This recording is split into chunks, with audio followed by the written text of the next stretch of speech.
Hello. Welcome to the Learn English Lab. Today's podcast is Powerful IELTS Words for Speaking. It's great to be here. This is one of those topics that I think genuinely keeps students up at night. Oh, for sure.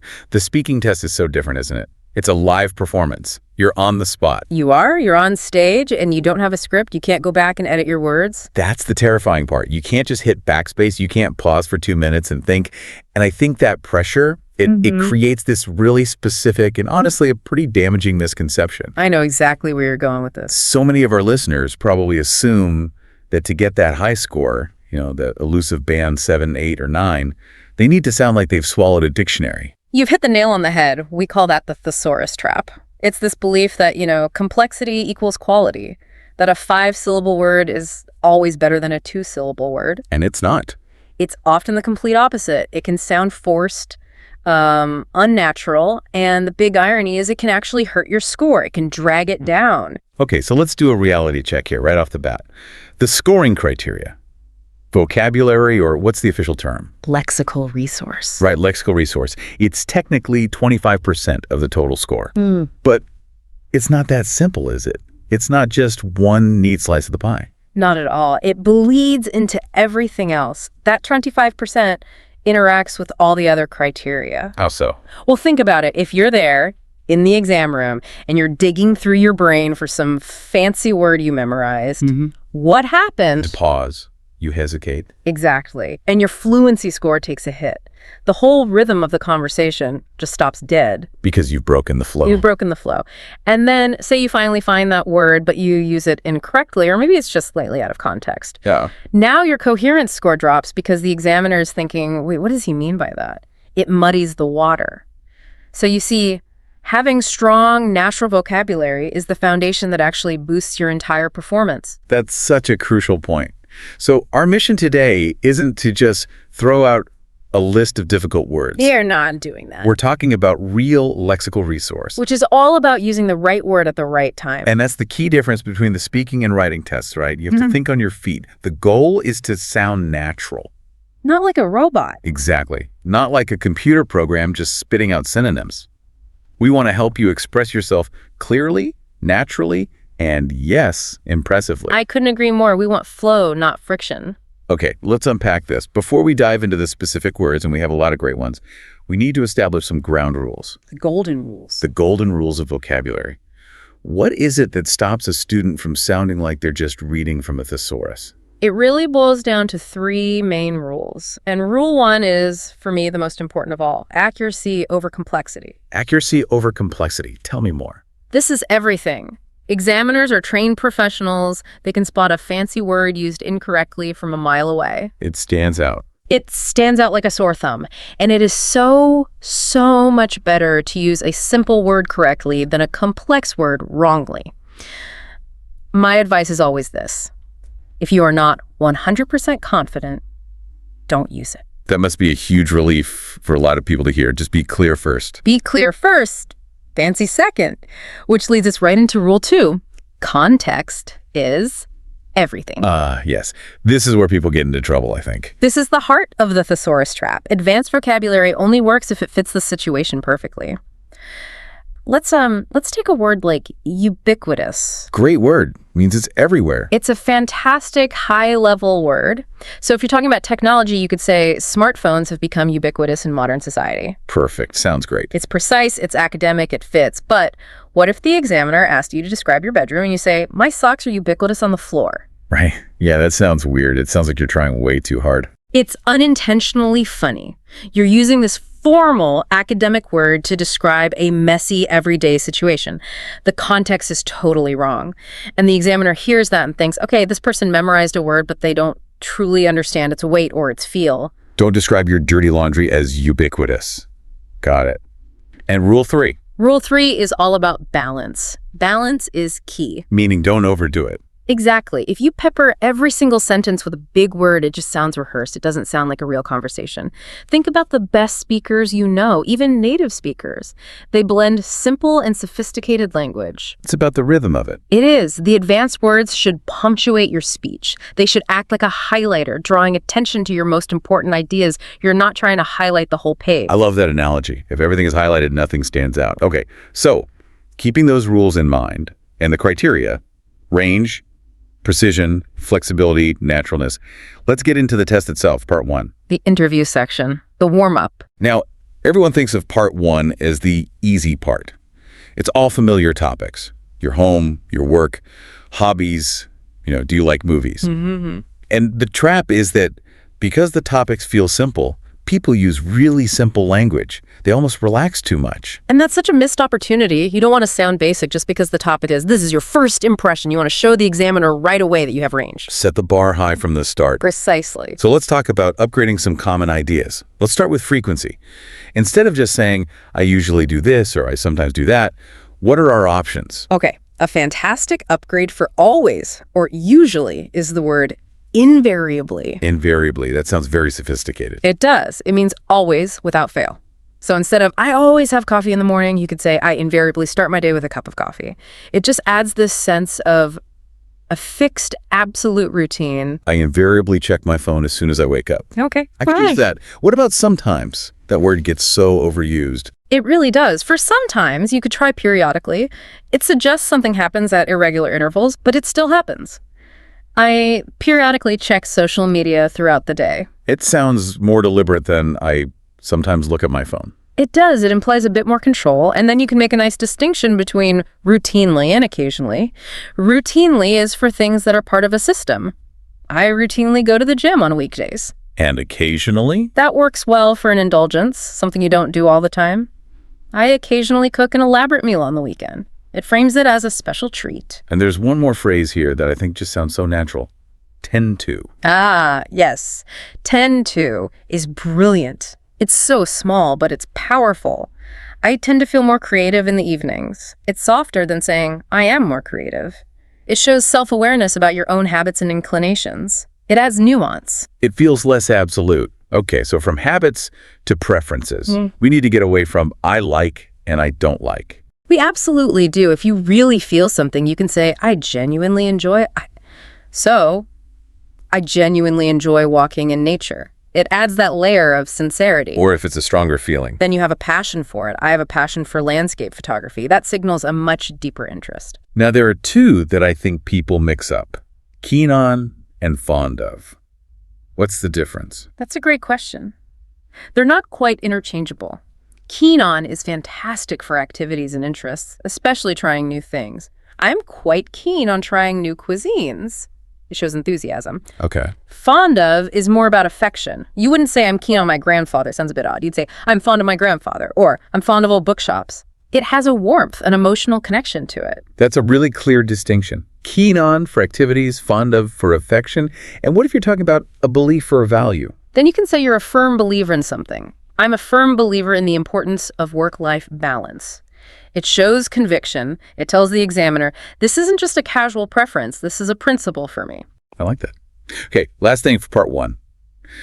Describing places. Your home, your neighborhood. We have to do better than it's nice or it's busy. Please, anything but nice. Nice tells the examiner nothing. If your area has a lot of energy, call it vibrant. My neighborhood is quite vibrant. There's always something going on. And if it's full of people and traffic? Then it's bustling. The city center gets incredibly bustling during the holidays. And the opposite of that. If a place is quiet and calm? A beautiful word for that is tranquil. I have a small, tranquil garden where I like to read. It evokes a feeling of peace. Much better than quiet. And if a place is beautiful in a charming, traditional way, use picturesque. My hometown is known for its picturesque cobblestone streets. But you wouldn't call a new glass skyscraper picturesque. No, probably not. For modern design, a better word is contemporary. My apartment is in a very contemporary building. It shows you have a more precise vocabulary for style and design. This is great. Yeah. We've already elevated part 1. Now let's move on to, well, the part that either excites people or fills them with dread. Part 2. The long turn. The monologue. This is your storytelling moment. This is where you really need to paint a picture for the examiner. You have to talk for 1-2 minutes. Yeah. This is where you can show some real depth. You're the director of a short film playing inside the examiner's head. You need to make it engaging. Right. And a lot of the part 2 cards ask about a past event or a memory. So let's upgrade how we talk about remembering things. Okay. Instead of just, I remember, which is fine, but a bit flat, try, I vividly remember. I vividly remember the first time I saw the ocean. The word vividly signals that this memory is bright and clear in your mind. It sets the scene beautifully. It does. And if something made a strong, immediate impression on you, you can say, I was immediately struck by the kindness of the local people. It implies an impact. It's an active phrase. I like that, struck by. And to show something was really important. Two great phrases are, it stands out in my memory, or it left a lasting impression on me. These are like signposts. You're telling the examiner, hey, listen up, this part is really significant. And every good story needs emotion. Just listing facts is boring. We have to show how we felt. But again, let's go beyond happy and sad. Absolutely. If you felt intense joy or gratitude, you could say you were overwhelmed with it. I was overwhelmed with gratitude when they helped me. And for excitement, like real heart-pounding excitement. The perfect word is exhilarating. Riding the zip line was an exhilarating experience. It captures that thrilling feeling. What about nerves or fear? People often talk about job interviews or exams in part 2. A wonderful, precise word is apprehensive. It means you're anxious or fearful about something that's about to happen. I was quite apprehensive before my first presentation. It's so much better than just I was scared. It captures that specific pre-event anxiety. And what if you felt two things at once? Life isn't always simple. That's a great point. You can say you had mixed emotions. I had mixed emotions about moving to a new city. I was excited for the adventure, but sad to leave my family. That shows real emotional intelligence and linguistic flexibility. You can handle complexity. Okay, let's shift to describing people. Part 2 loves to ask about a teacher who inspired you or a family member you admire. We have to avoid, she was a good person. We really do. Let's do some character analysis. If someone is very skilled, don't just say they're good. Say they are remarkably talented. If they were determined, they had unwavering dedication. Unwavering. I like that. It means their commitment didn't shake. Exactly. It's solid. And what about someone with a great personality that makes everyone else feel good? Oh, like a great teacher who makes a boring subjects fun. Yes. You'd say they have infectious enthusiasm. Their passion spreads to you. And for someone who is very careful and precise in their work. A scientist, maybe? Or an artist? You'd say they have meticulous attention to detail. And for someone who bounces back from difficulties, who is tough. Yes. She has a very resilient nature. Using a word like resilient correctly is a big signpost for the examiner that you have a higher level vocabulary. These words really create a three-dimensional person. Okay, deep breath. We're heading into the deep end now. Part 3. The abstract and academic discussion. This is where the band scores really start to separate, isn't it? You're discussing societal issues, future trends, hypothetical scenarios. You need to sound less like you're telling a story and more like you're an analyst. You do. You're moving from personal experience to broader concepts. So a huge topic in part 3 is change. How has the internet changed how we communicate? How has work changed in your country? Okay, so instead of saying it changed a lot, you can say we've witnessed a dramatic shift in, for example, we've witnessed a dramatic shift in how people consume media. It's formal, it's observational. And if a trend is just starting or getting stronger? You can call it an emerging trend or say that it has gained momentum. For instance, the concept of a 4-day work week has gained momentum recently. What about a change that was totally unexpected and new, like the effects of the pandemic? The word for that is unprecedented. The global shift to online learning was unprecedented. And if a change affects the very core of something, it's a fundamental transformation. A fundamental transformation in communication. That's a powerhouse phrase. Now, part 3 also always asks why, the cause and effect. Right. And you want to move beyond just saying because. A more academic way is to say something can be attributed to.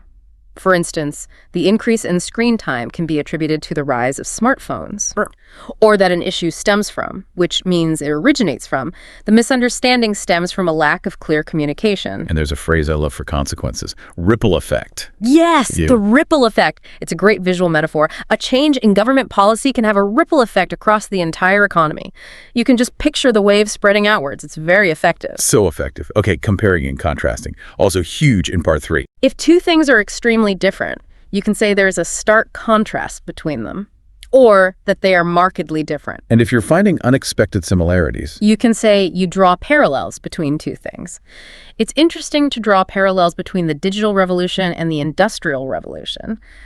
That's high-level thinking right there. And for those questions that ask for your opinion, you often have to weigh two sides. Yes. First, you should acknowledge that there are divergent views on the topic. That means differing opinions. And then, when you state your own position, the key verb is outweigh. As in my opinion, the benefits of this approach far outweigh the drawbacks. That is the essential phrase for any advantages-disadvantages question. Now, let's talk about nuance. Critical thinking. Part 3 is rarely black and white. Almost never. You need to show you can handle gray areas. A simple way to do that is to say, to a certain extent. I agree with that statement, but only to a certain extent. That immediately makes your answer more sophisticated. It does. Or you can describe something as a double-edged sword. Meaning it has both good and bad consequences. Exactly. A topic like artificial intelligence is a classic double-edged sword. It offers compelling advantages, but it also has inherent drawbacks. Compelling advantage and inherent drawback. Those are fantastic collocations.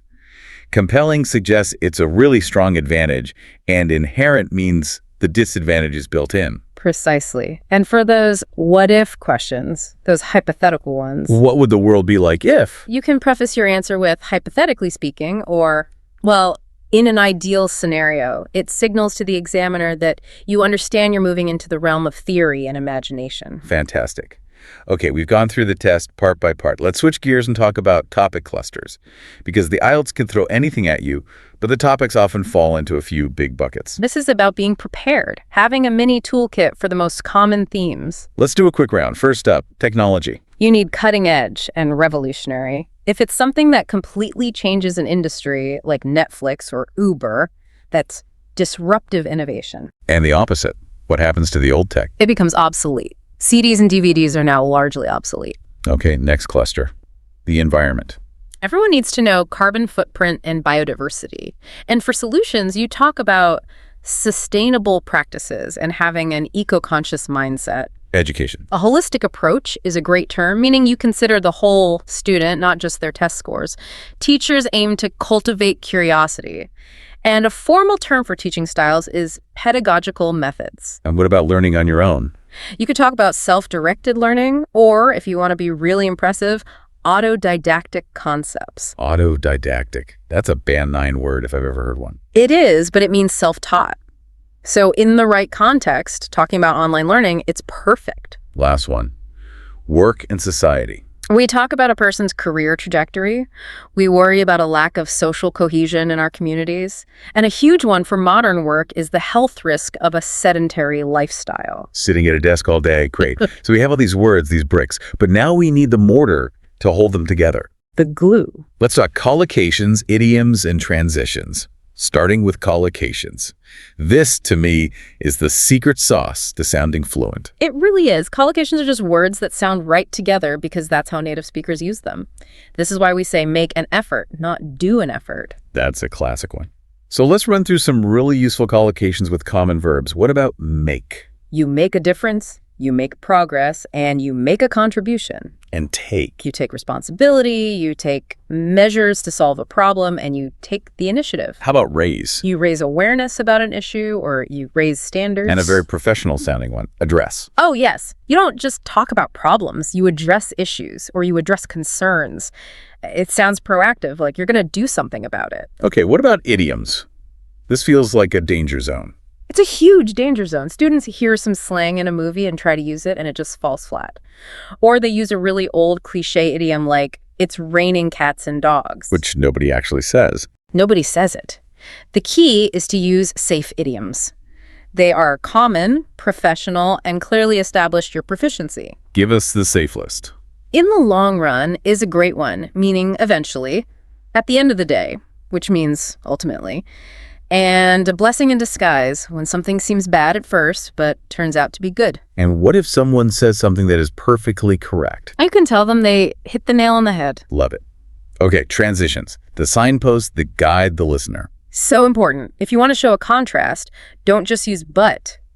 Try, nevertheless, conversely, or, my favorite, having said that. I enjoy living in a big city. Having said that, the cost of living is a major drawback. Perfect. It shows you're about to pivot. For adding a point, you have furthermore, moreover, or not to mention. And for clarifying something, if you feel you didn't say it well the first time, You can say in other words, or to put it another way, it's a fantastic way to buy yourself a second chance to be clear. and lastly, those little words that signal you're really thinking. The critical thinking signals. Words like arguably, presumably, and paradoxically. These adverbs show the examiner that you're not just stating facts, you're analyzing them. We've covered so much, but before we wrap up, we have to talk about the pitfalls, the common traps to avoid. Number 1, without a doubt, the very trap. Stop saying very. Just stop it. Very good, very bad, very interesting. It's weak. Instead of very good, say excellent, outstanding, superb. Instead of very important, Use crucial, vital, or paramount. and instead of very interesting, Say something is fascinating or captivating. There is always a stronger, more precise word than very something. it's a good habit to build. What's the other big trap? The get trap. Get is probably the most overused verb in English. I need to get a job. I hope I get a good grade. So instead of get a job, Secure employment. instead of get better, Enhance my skills or improve my performance. It's about elevating your language from casual chat to exam level proficiency. we have thrown a mountain of information at our listeners. So how do they actually learn all this? What are the practical strategies? The most important thing is not to just read a list. That's passive. Strategy 1, make personal example sentences. Don't memorize a sentence from a book. If you're learning invariably, write a sentence that's true for you. I invariably misplace my keys. Because that personal connection makes it stick. It makes it memorable. Strategy 2, record yourself speaking. I know it's painful to listen to your own voice, but you have to. You have to be your own coach. You do. Listen back and catch yourself saying very interesting, and you can think, next time I'll say fascinating. What's strategy 3? Topic-based practice. Don't try to learn everything at once. Spend 15 minutes focusing only on vocabulary for health. Force yourself to use words like sedentary lifestyle or preventative medicine over and over again in that short time. Immerse yourself. And the final strategy. Collocation mapping. Don't learn words in isolation. When you learn the word impact, learn its friends. Learn it as a chunk. A significant impact, a lasting impact, a negative impact. Words travel in packs. Learn the whole pack. Words travel in packs. I love that. So let's bring this all home. What's the final takeaway? At the end of the day, the most impressive candidates are the ones who communicate their ideas clearly and naturally. Strong vocabulary isn't just about showing off, it has a multiplier effect. It lifts your score across the board. So the advice isn't to cram all these words in by tomorrow. Please don't. Start with 2 or 3 that feel comfortable. Maybe just try to use invariably and to a certain extent this week.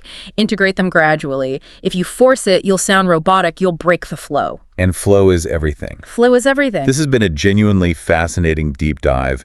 I think it's going to make a significant impact for our listeners. I hope so. You hit the nail on the head. Like, share, and subscribe to this YouTube channel.